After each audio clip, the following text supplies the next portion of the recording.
What's going on, everybody? Welcome to another brand new installment of Renegades Reviews, exclusively here, as always, on the Casa D18 Studios channel. I, of course, am the Renegade J.J. Williams, and today I'm going to be discussing from 2011, Inside Out, starring Triple H, Michael Rapaport, Parker Posey, Michael Cutlitz, Julie White, Bruce Dern, and Juliette Gogila. Thank you for joining me today, as always, right here on Renegades Reviews for another brand new installment. And this is another one of those where I had to use talking text to take my notes here because there wasn't a whole lot on Wiki. I'm a little bit impressed because I think I ended up with more notes than if there had been a decent description on Wiki. So it might actually go a little bit longer this time. We'll find out, though. Our movie starts with Jack, and he's waiting for his buddy AJ to return after doing 13-year bid in prison at Angola, the Louisiana state pen. He was in for manslaughter. Once AJ arrives, the two men begin to reminisce a bit, and then they begin their journey home to New Orleans. Jack brings AJ to his house to stay with his wife Claire and his daughter Pepper. And it's a little bit awkward in the beginning because AJ used to date Claire back when they were in high school and all the way up until AJ went to jail. And Jack was there for her after AJ got locked up. The two ended up falling for each other. Jack wants to get AJ back into the business like he was before jail. But AJ wants to stay clean. He wants to stay out of trouble. He wants to start a pickle-making business. You see, Jack is the son of a mobster. And AJ used to basically be the muscle for Jack. Whenever Jack had to go do dealings, AJ was right there in case he needed to, rough people up or if something went wrong.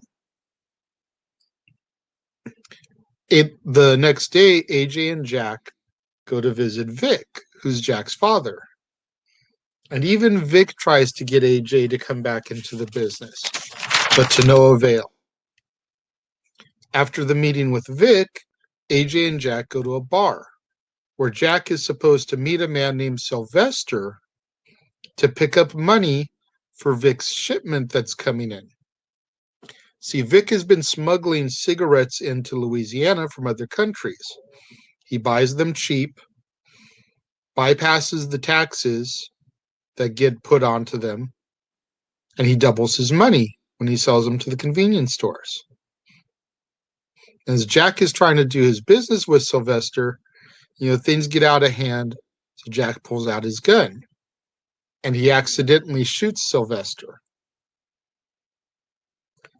Now, AJ and Carlo, the owner of the bar, try to get Jack to calm down and shut up so they can figure out how to dispose of the body. Once they get rid of the body, we discover that the state franchise tax board is trying to bring Vic down because of his tax evasion. It's then revealed by Martha, who's the investigator for the tax board, that Sylvester was her informant. After Jack and AJ dispose of the body, they go back to Jack's house, where AJ begins to tell Claire and Pepper about his time in jail. Claire tells AJ that, she's worried about Jack because he's been a little bit more reckless and crazy lately. When Martha discovers that Sylvester has gone missing, she goes to the police to get some assistance.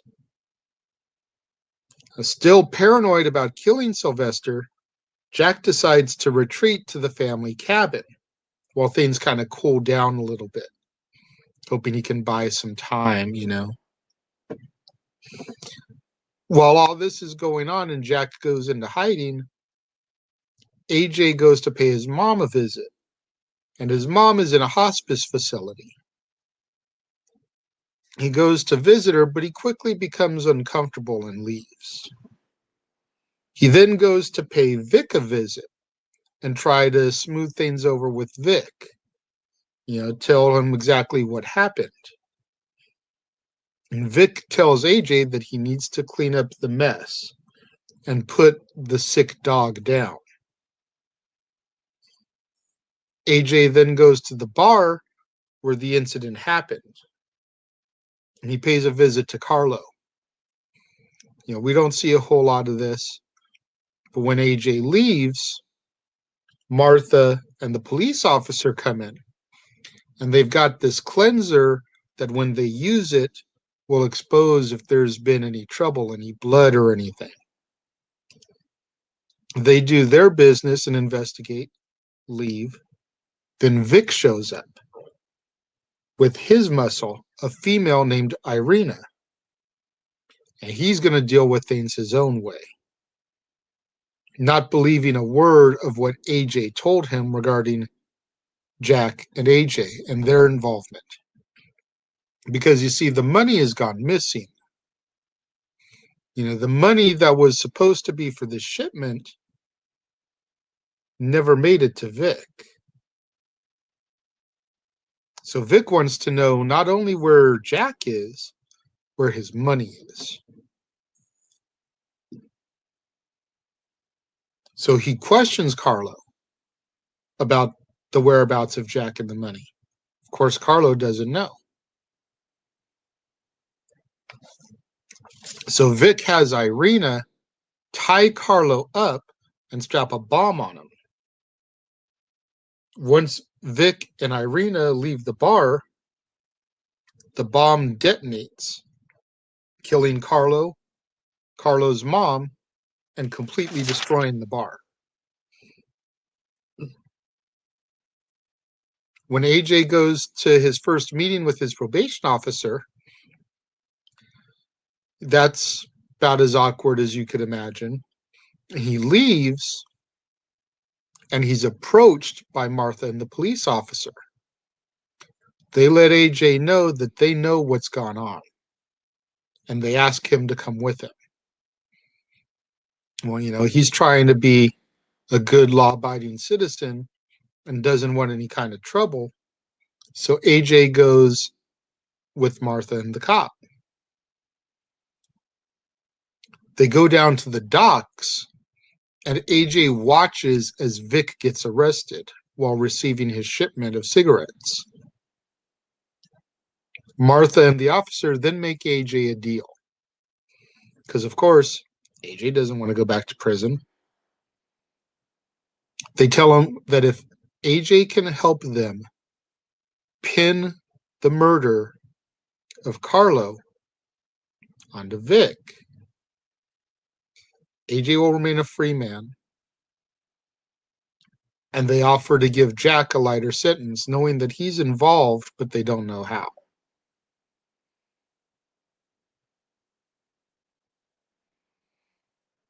AJ then goes to the house, and he attempts to persuade Claire to tell him where Jack is. AJ leaves to go see Jack, and he realizes he's being followed by two goons. AJ tricks the goons by stopping, getting out of his car, and going into, I think it's a restaurant or something. So the goons are sitting there waiting for him to come back out so that they can keep following him. AJ comes around the back, smashes the glass out of the passenger side window, grabs the guy sitting shotgun, pulls him out, and begins to beat him up. When the guy in the driver's seat gets out, he gets his butt whooped also.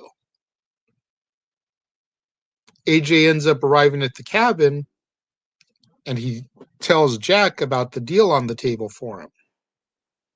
15-year sentence with parole in 13. It's basically the exact same sentence that AJ just did. And of course, Jack wants no part of it. He's paranoid about what will happen to him if he goes to jail. All Jack has to do is turn himself in right now, and he's got that deal. Of course, like I said, Jack refuses. Like, he knows that if he goes behind bars, he's never making it back out. But AJ tries to make him understand that this is something you need to do. It is for your best interest, it's for your own safety. This will help you become more of a man by owning up to this and taking the sentence. In order to even try to appeal to him, AJ tells Jack some of the stuff that Pepper told AJ about how he's a great dad and how much she loves her father, how much she loves Jack. This hits Jack, like right in the feels. Gets up, walks away, and the next thing we hear is one gunshot go off. Jack has killed himself. Vic goes, we now cut back to Vic, and Vic is emerging from the courts after posting bail.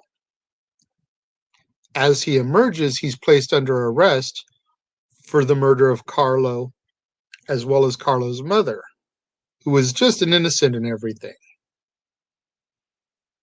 AJ returns to the house, and AJ tells Claire that Jack is dead. Claire confesses to AJ that she's the one that ratted out about Vic's shipment. That's how the police and the state franchise tax board knew where he was and when to get him. She was going to be audited, she tells him, and she did whatever she could to protect herself and Pepper. Claire begins to tell AJ, just opening up more and more to him about how Jack was there to take care of her when he went away, and how she was pregnant at the time that he went away. And AJ's caught by surprise about that. He was like, wait a minute, what'd you say? And Claire confesses to AJ that Pepper is really AJ's daughter. After getting that information, AJ and Claire begin to make out, and then they retreat to the bedroom. When they awaken in the morning, Pepper sees them in bed together, doesn't say anything. She just kind of storms off disgusted. Claire gets out of bed first and sees Jack's ring in AJ's pocket. Jack had a ring that he basically wore around his neck, and he sees that ring in AJ's pocket. And she assumes that AJ has killed Jack. She doesn't know why, but she thinks that he killed him. AJ tries to explain to her what happened, but she shoots him in the stomach. Seriously wounding him, like he's losing a lot of blood. Claire and Pepper take off, and Martha and the officers show up, trying to find out where Jack and Claire are. AJ doesn't know. I mean, he knows Jack is dead. He doesn't know where Claire went. So he just kind of blows them off. He's like, I don't know what's going on. And they even say to him something to the effect of, for a guy who lives here, you sure don't know a lot about what happens here. So the officer decides he's going to put a stakeout car in the street, figuring that if AJ goes anywhere, the car can follow him. Well, of course, AJ notices the patrol car in the street. So in order to get out undetected, he calls 911 and puts in a fake shooting call. Immediately, the car takes off to go answer the call, and AJ gets out of there. AJ returns to the cabin, and that's where he finds Claire and Pepper. And Claire has found a suicide note left by Jack, explaining everything. So, of course, she apologizes to AJ for shooting him, and she calls an ambulance to try and take AJ in because of all the blood he's lost. AJ goes to his car to get his jacket because all the blood he's losing, he's really cold. And he finds a drawing of him, Claire, and Pepper with the word kaboom over it. And there is something very similar to the kaboom on Carlo just before he blew up. If I remember correctly, Carlo's mom saw it just before the explosion. Well, AJ, sensing that the cabin is about to blow, runs inside, grabs Claire, scoops Pepper up, who's asleep on the bed, throws her over his shoulder, and they all escape the cabin just before it explodes. AJ then gets blindsided by Irina, and the two fight it out. Irina is about to kill AJ when a gunshot goes off and she drops dead. We pan back and reveal that Pepper killed Irina.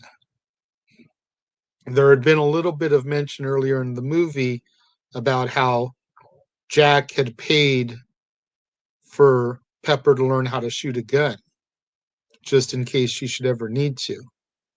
Clearly, it benefited them, paid off in dividends here.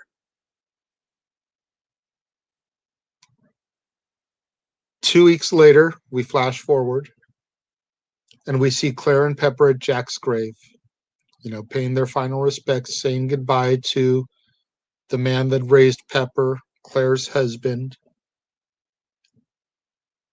And then we hear a voiceover from Jack, more or less saying that he knew all along that he was just a placeholder, that he was just living that life on borrowed time until AJ could be reunited with Claire and his daughter. Because Jack knew all along that Pepper wasn't his.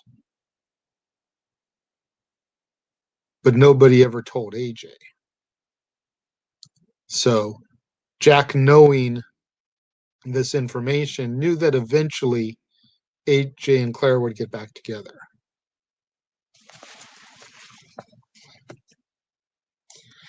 I thoroughly enjoyed this movie. I would say that out of all the ones that I've watched so far, this easily is my favorite one that I've watched. I thought Triple H did a really good job. Michael Rapaport played his role excellently as the nervous, jittery mob boss's son. Parker Posey looked gorgeous in her role. And Juliette Gogila, who played Pepper, I thought did an outstanding too. When it comes to my rating for this, I am going to give Inside Out 3.5 out of 5 stars. Like I said, I think it's my favorite of the ones I've reviewed so far. I really, really think Triple H did a good job. And I believe I'm going to review something else of Triple H's during the month. So I'm going to be curious to see how that goes. I don't remember off the top of my head, though. Don't forget to get out there. Get those hashtags trending on social media. Hashtag Casa D18 Studios. Hashtag Renegades Reviews. Hashtag Renegade Returns. And, of course, the ever-popular hashtag Shenanigans. We interrupt this episode of Renegades Reviews for an important announcement about merchandising. Merchandising? What's that? Merchandising. Come, I'll show you. Merchandising, where the real money's made. Make sure you go over to teespring.com/stores/Jeff Meacham Network for all the t-shirts you see here from the West Coast professor, Jeff Meacham himself. You can get shirts for the Jeff Meacham Network, Talk Wrestling, as well as the red and gold Meechamania shirts. And while you're there, don't forget to get your shirts of the Casa D18 Studios Brotherhood, the Dads on Wrestling shirt, the Renegade JJ Williams, Statboy Sports Bar, and the hashtag StatboyApproved shirt. Make sure you go over to teespring.com/stores/Jeff Meacham Network and score your shirts today. Don't forget to do what the commercial just told you. Get out there. Go to teespring.com/stores/Jeff Meacham Network. Get the official merchandise of the Jeff Meacham Network and the Casa D18 Studios Brotherhood. Support us. We love you guys and appreciate you for it.